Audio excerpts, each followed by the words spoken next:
there are some sort of facts. And so one is this. You have no right to expect success in business because you're there, because you do a good job, or because your kid needs a pair of shoes. All right? The marketplace doesn't care whether your kid needs shoes or not. So the whole idea of a marketplace being just is nonsense. It doesn't exist. And second of all, the being good at it, that's like just the ante to get into the game now. Excellence.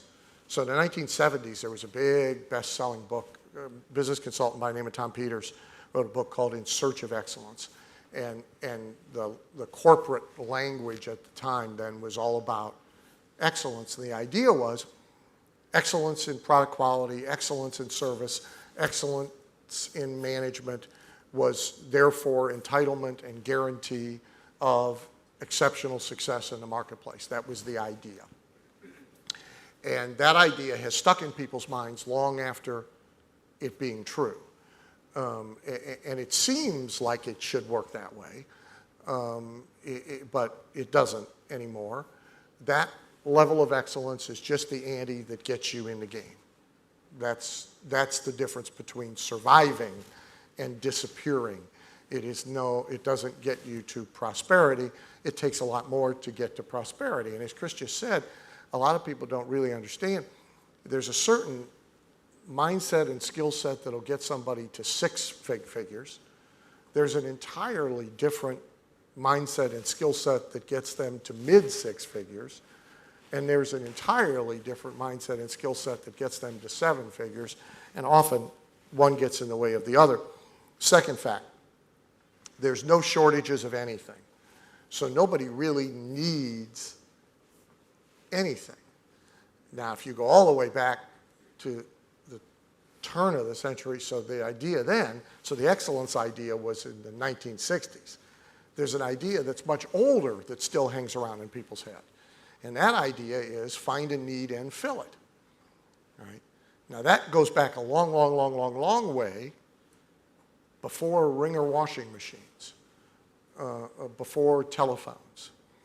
And yet, it's still in a lot of business people's minds all these many years later that if we find a need and fill it, that is entitlement to and guarantee of success. Well, the problem with that is there are no more needs, right? Look, everybody's got everything and everything's within reach. We can walk out this door and probably in 6 to 8 blocks in one direction or another, we can get our paws on just about anything we might need or want today. Cold remedy, fudge brownie, new car, television set, whatever, and go in most people's houses, and they got all that stuff. I was telling Chris this morning, when I was growing up, we were the first people to have a lot of extension phones in our home. So when I was a kid, all the neighbors had one phone, hardwired phone, usually in the kitchen. Right? We had like phones all over the house. And everybody was mesmerized by the fact that, because you had to pay for each one, that we had more than one phone. Right? And there were people that didn't have phones. And we also had, did you guys have party line phones here? Do you know what that is? Yeah, we had party line phones where you had to wait till the neighbor got off the phone in order to make a phone call. At least in America now, every 8-year-old's got their own cell phone. The so-called poor family with 3 kids, there's 5 cell phone bills. I mean, they're all walking around with cell phones. So this find a need thing, over with.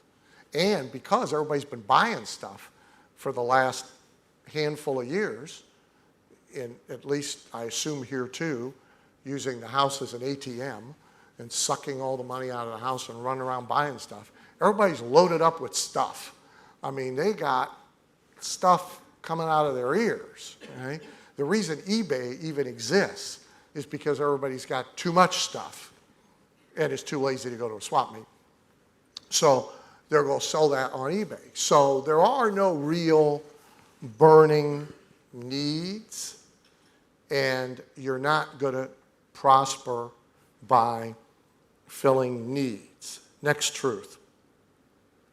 If you permit yourself to be perceived as an interchangeable commodity, you're in big trouble.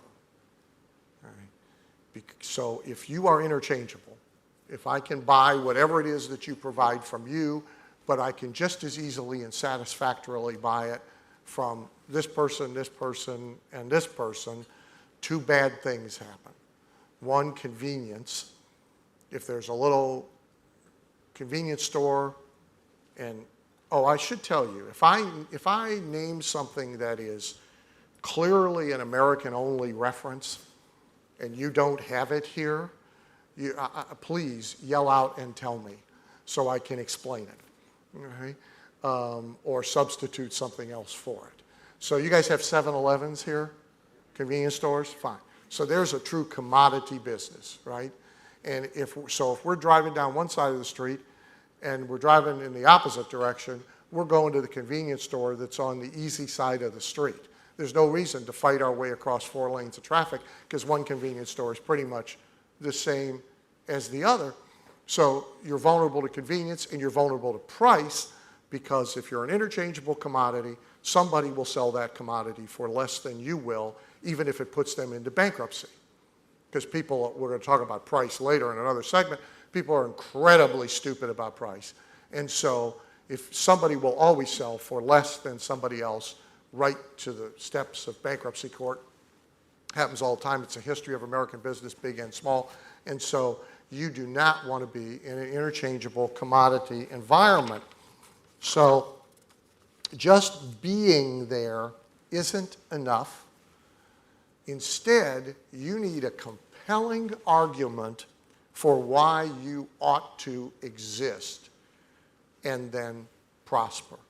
There needs to be a compelling reason for you to be in the marketplace. So here's how most people get in business. Here's how most of you got in the business you're in. You got in that business because you wanted to be in that business. You got in that business because you worked in that business and wanted to do the same sort of thing but not have a boss. Your business is located where it's located because you wanted to be there, because you live there. Person that owns a gift shop by the seashore owns the gift shop by the seashore because A, they wanted to have a gift shop, and B, they wanted to be by the seashore. That is not a compelling argument for existence, let alone prosperity. Because the marketplace doesn't care where you want to live, and the marketplace doesn't care what you want to do. It doesn't care about you at all. You couldn't be more irrelevant to the marketplace. Right? So you need compelling reason that is market-driven for your very existence. Right? So when a new business starts in a category, and again, almost every category already have businesses in them. Right? So if you decide you're going to get in the pizza business tomorrow, we have, I don't know, 1,000 pizza companies in the United States. I mean, pizza.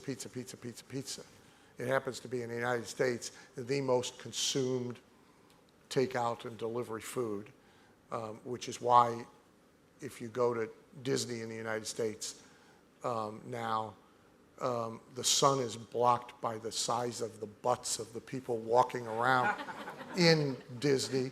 They actually, at Disney World, they had to shut down the It's a Small World ride because I'm serious, for 6 months because it's not a small world anymore.